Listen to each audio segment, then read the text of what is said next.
നമസ്കാരം. വെറും 11 ദിവസത്തെ വിമത പോരാട്ടത്തിലൂടെയാണ് 2024 ഡിസംബറിൽ സിറിയയിലെ മുൻ പ്രസിഡന്റായിരുന്ന ബാഷർ അൽ അസദിന്റെ ഭരണകൂടം നിലംപതിക്കുന്നത്.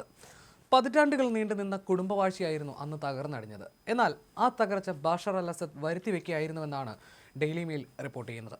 മുൻ Syrian president Bashar al Assad അമിത ലൈംഗിക ആസക്തിയുള്ള വ്യക്തിയായിരുന്നുവെന്നും ഉന്നത ഉദ്യോഗസ്ഥരുടെ ഭാര്യമാരെ ഉൾപ്പെടെ അദ്ദേഹത്തിനായി എത്തിച്ചു കൊടുത്ത ഒരു കാമുകി അദ്ദേഹത്തിന് ഉണ്ടായിരുന്നുവെന്നുമുള്ള ഞെട്ടിക്കുന്ന വിവരങ്ങളാണ് പുറത്തുവരുന്നത്. 2024 ഡിസംബറിൽ അദ്ദേഹത്തിന്റെ ഭരണകൂടം തകർന്നു വീഴുന്നതിന് ഏതാനും മാസങ്ങൾക്ക് മുൻപ് ഈ കാമുകിയെ ദുരൂഹ സാഹചര്യത്തിൽ മരിച്ച നിലയിൽ കണ്ടെത്തുകയും ചെയ്തിരുന്നു. തന്റെ ഭരണകൂടത്തിൽ രക്ഷിക്കുന്നതിനേക്കാൾ ലൈംഗിക താല്പര്യങ്ങളിലും സ്മാർട്ട് ഫോൺ ഗെയിമുകളിലും മുഴുകിയിരുന്ന ഒരു ഭരണാധികാരിയായിട്ടാണ് ഡമാസ്കസിലെ കൊട്ടാരക്കെട്ടുകൾക്കുള്ളിൽ നിന്ന് അസദ് ഇപ്പോൾ ചിത്രീകരിക്കപ്പെടുന്നത്. മാത്രമല്ല, തന്റെ പിതാവിന്റെ കാലം തൊട്ടുള്ള പരിചയസമ്പന്നരായ ഉദ്യോഗസ്ഥരെ മാറ്റി നിർത്തി കാര്യപ്രാപ്തിയില്ലാത്ത യുവ സുഹൃത്തുക്കളെയാണ് അദ്ദേഹം ഭരണത്തിന്റെ തലപ്പത്ത് പ്രതിഷ്ഠിച്ചത്. അൽ ജസീറയിലെ മുൻ പത്രപ്രവർത്തകയും അസദിന്റെ ഏറ്റവും അടുത്ത ഉപദേഷ്ടാക്കളിൽ ഒരാളായിരുന്ന ഷിബ്ലായിരുന്നു അസദിന്റെ കാമുകി. സിറിയയിലെ മുതിർന്ന ഉദ്യോഗസ്ഥരുടെ ഭാര്യമാരെ ഉൾപ്പെടെയുള്ള സ്ത്രീകളെ അസദിന് എത്തിച്ചു കൊടുത്തിരുന്നത് ഇവരാണെന്ന് പറയപ്പെടുന്നു. സാധാരണക്കാരായ സിറിയൻ ജനതയിൽ നിന്നും ഭരണകൂടത്തെ അകറ്റിയ അഹന്ത നിറഞ്ഞ കൊട്ടാര സംസ്കാരം രൂപപ്പെടുത്തുന്നതിലും ഇവർക്ക് വലിയ പങ്കുണ്ടായിരുന്നു. സിറിയൻ ഭരണം തകർന്നുകൊണ്ടിരിക്കുമ്പോഴും അസദ് മണിക്കൂറുകളോളം തന്റെ ഫോണിൽ വീഡിയോ ഗെയിമുകളിൽ, പ്രത്യേകിച്ച് ക്യാൻഡി ക്രഷിൽ മുഴുകിയിരുന്നുവെന്ന് മുൻ കൊട്ടാര ഉദ്യോഗസ്ഥരും സൈനികരും വെളിപ്പെടുത്തുന്നു. 2024 ജൂലൈയിൽ ഡമാസ്കസിന് പുറത്തുള്ള ഒരു ഹൈവേയിൽ വെച്ച് ലൂണ അൽ ഷിബ്ലിനെ അവരുടെ BMW കാറിൽ മരിച്ച നിലയിൽ കണ്ടെത്തുകയായിരുന്നു. ഇതൊരു വാഹനാപകടമാണെന്ന് സർക്കാർ മാധ്യമങ്ങൾ അവകാശപ്പെട്ടെങ്കിലും കാറിന് കാര്യമായ കേടുപാടുകൾ ഇല്ലാതിരുന്നിട്ടും അവരുടെ തലയ്ക്ക് ഗുരുതരമായി പരിക്കേറ്റത് ദുരൂഹതകൾ വർദ്ധിപ്പിച്ചു. ഷിബ്ലിന്റെ മരണത്തെക്കുറിച്ച് നിരവധി അഭ്യൂഹങ്ങളും പ്രചരിക്കുന്നുണ്ട്. ഇസ്രായേലിന് നിർണായക വിവരങ്ങൾ ചോർത്തി നൽകിയെന്ന് ആരോപിച്ച് ഇറാൻ മുൻകൈയെടുത്ത് ഇവരെ കൊലപ്പെടുത്തിയതാണെന്ന അഭ്യൂഹങ്ങൾ അന്ന് ശക്തമായിരുന്നു. ഇസ്രായേലിനെ ലക്ഷ്യമിട്ടുള്ള വിവരങ്ങൾ ചോർത്തിയതിന് ഇറാനാണ് അവരെ വധിക്കാൻ ഉത്തരവിട്ടതെന്ന് ഒരു വിഭാഗം പറയുമ്പോൾ തന്നെ മറ്റു ചിലർ പറയുന്നത് ഇതിലും വ്യത്യസ്തമായ മറ്റൊരു കഥയാണ്.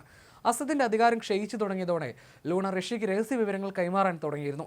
സ്വന്തം സുരക്ഷിതത്വം ഉറപ്പാക്കാൻ അവർ നടത്തിയ ഈ കളി മനസ്സിലാക്കിയ അസദ് തന്നെ ലൂണയെ വകവരുത്താൻ ഉത്തരവിടുകയായിരുന്നുവെന്നാണ് ഇക്കൂട്ടരുടെ വാദം. സിറിയൻ റഷ്യൻ രഹസ്യാന്വേഷണ ലോകത്തിന്റെ നിഗൂഢതകളിൽ ഈ മരണത്തിന്റെ സത്യം ഇന്നും അവ്യക്തമായി തുടരുകയാണ്. സിറിയയിലെ സൈനിക രാഷ്ട്രീയ പ്രതിസന്ധികളെ നേരിടുന്നതിന് പകരം അസദ് മണിക്കൂറുകളോളം ഫോണിൽ ഗെയിം കളിച്ച് ഒഴിഞ്ഞു മാറുകയായിരുന്നു പതിവ്. ഒക്ടോബർ 7 ഇസ്രായേലിന് നേരെ ഹമാസ് നടത്തിയ ആക്രമണത്തിന് പിന്നാലെ സിറിയ പ്രക്ഷുബ്ധമായപ്പോഴും അസദ് നിശബ്ദത പാലിച്ചു. സിറിയയിലും ലെബനനിലും ഇസ്രായേൽ തുടർച്ചയായി ആക്രമണങ്ങൾ നടത്തുകയും ഹിസ്ബുള്ള നേതാവ് ഹസൻ നസ്രുള്ള ഉൾപ്പെടെയുള്ള തന്റെ പ്രധാന സഖ്യകക്ഷികളെ വധിക്കുകയും ചെയ്തിട്ടും അസദ് പ്രതികരിച്ചില്ല. അസദിന്റെ ഈ നിശബ്ദത വലിയ സംശയങ്ങൾക്ക് പിന്നീട് ഇടയാക്കി. നവംബർ 27 വിമതർ അലപ്പയിലേക്ക് മുന്നേറാൻ തുടങ്ങിയപ്പോൾ അസദ് റഷ്യയിലായിരുന്നു. തന്റെ മകന്റെ ഡോക്ടറേറ്റ് തീസിസ് സമർപ്പണ ചടങ്ങിൽ പങ്കെടുക്കാനായിരുന്നു അദ്ദേഹം അവിടെ പോയത്. അലപ്പോയുടെ പ്രതിരോധം തകർന്നപ്പോഴും അസദ് മോസ്കോയിൽ തന്നെ തുടർന്നു. ഇത് സൈനിക കമാൻഡർമാരെ പോലും അന്ന് അമ്പരപ്പിച്ചു. പുടിൻ തന്നെ രക്ഷിക്കുമെന്ന് അസദ് പ്രതീക്ഷിച്ചിരുന്നെങ്കിലും റഷ്യൻ പ്രസിഡന്റുമായി നടത്തിയ കൂടിക്കാഴ്ചയിൽ അസദിന് വേണ്ടി സിറിയയിൽ ഒരു യുദ്ധം ചെയ്യാൻ റഷ്യയ്ക്ക് കഴിയില്ലെന്ന് പുടിൻ നിലപാട് വ്യക്തമാക്കി. ഒടുവിൽ അസദ് ഡമാസ്കസിൽ വന്നിറങ്ങിയപ്പോഴേക്കും അലപ്പോ വിമതരുടെ കൈപ്പിടിയിലായി കഴിഞ്ഞിരുന്നു. രാജ്യം വലിയ പ്രതിസന്ധിയിലായിരുന്നിട്ടും കൊട്ടാരത്തിനുള്ളിൽ ഗൗരവകരമായ ചർച്ചകൾക്ക് പകരം സുഖഭോഗങ്ങളിലും യാഥാർത്ഥ്യം അംഗീകരിക്കാത്ത മനോഭാവത്തിലുമായിരുന്നു ഭരണകൂടം. തന്റെ ഭരണം നിലനിർത്താൻ വിദേശകാര്യമന്ത്രിമാർ ഒത്തുതീർപ്പ് നിർദ്ദേശങ്ങളുമായി വിളിച്ചപ്പോൾ അധികാരം പങ്കുവെക്കേണ്ടി വരുമോ എന്ന ദേഷ്യത്തിൽ അസദ് ആ ഫോൺ കോളുകൾ പോലും അറ്റൻഡ് ചെയ്യാൻ കൂട്ടാക്കിയില്ല. ഡിസംബർ 7 വിമതർ ഡമാസ്കസിലേക്ക് മുന്നേറുമ്പോഴും അസദ് തികഞ്ഞ ആത്മവിശ്വാസത്തിലായിരുന്നു. വിജയം ഉറപ്പാണെന്ന് അദ്ദേഹം തന്നെ കൂടെയുണ്ടായിരുന്നവർക്ക് ഉറപ്പ് നൽകിയിരുന്നതായിട്ടാണ് ഭരണകൂടത്തിനുള്ള അകത്തുള്ളവർ തന്നെ പറയുന്നത്. അന്ന് വൈകുന്നേരവും താൻ കൊട്ടാരത്തിലുണ്ടെന്നും തന്റെ ഭരണഘടനാപരമായ കടമകൾ നിർവഹിക്കുന്നുണ്ടെന്നുമായിരുന്നു ഔദ്യോഗിക പ്രസ്താവനയിലൂടെ അദ്ദേഹം അവകാശപ്പെട്ടത്. എന്നാൽ അർദ്ധരാത്രിയോടെ ആരോടും പറയാതെ ഒരു റഷ്യൻ വിമാനത്തിൽ കയറി അസദ് നാടുവിടുകയായിരുന്നു. ദി അറ്റ്ലാന്റിക് റിപ്പോർട്ട് ചെയ്യുന്നതനുസരിച്ച് അർദ്ധരാത്രിയിൽ തന്റെ സ്വകാര്യ മുറിയിൽ നിന്ന് പുറത്തു വന്ന അസദ് ദീർഘകാലമായി തന്നോടൊപ്പമുള്ള തന്റെ ഡ്രൈവറോട് വാനുകൾ തയ്യാറാക്കാൻ ആവശ്യപ്പെട്ടു. പുറത്ത് ഒരു കൂട്ടം റഷ്യക്കാർ കാത്തു നിൽക്കവേ തന്റെ സാധന സാമഗ്രികൾ വേഗത്തിൽ പാക്ക് ചെയ്യാൻ അദ്ദേഹം ജീവനക്കാർക്ക് നിർദ്ദേശം നൽകി.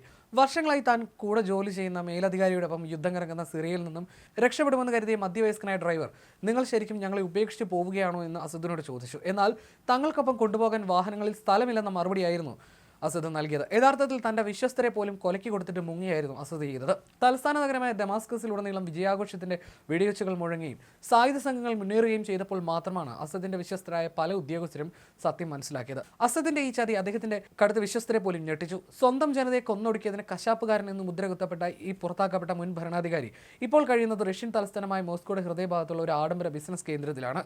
അസദിന് മോസ്കോ നഗരത്തിൽ സ്വതന്ത്രമായി സഞ്ചരിക്കാൻ അനുവാദമുണ്ടെങ്കിലും അദ്ദേഹം അധിക സമയം അവിടെയും ഓൺലൈൻ വീഡിയോ ഗെയിമുകൾ കളിക്കാനാണ് സമയം ചെലവഴിക്കുന്നത്. മോസ്കോയ്ക്ക് പുറത്തുള്ള തന്റെ കൺട്രി വില്ലയിലും അദ്ദേഹം സമയം ചെലവഴിക്കാറുണ്ട്.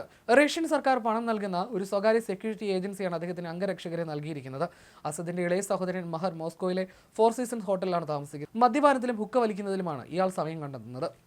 അതേസമയം സിറിയയിലെ പുതിയ ഭരണകൂടം അസദിനെതിരെ അറസ്റ്റ് വാറന്റ് പുറപ്പെടുവിച്ചിട്ടുണ്ട്. ആസൂത്രിതമായ കൊലപാതകം, പീഡനം, ആഭ്യന്തര യുദ്ധത്തിന് പ്രേരിപ്പിക്കൽ എന്നീ കുറ്റങ്ങളാണ് അസദിനെതിരെ അവർ ചുമത്തിയിരിക്കുന്നത്.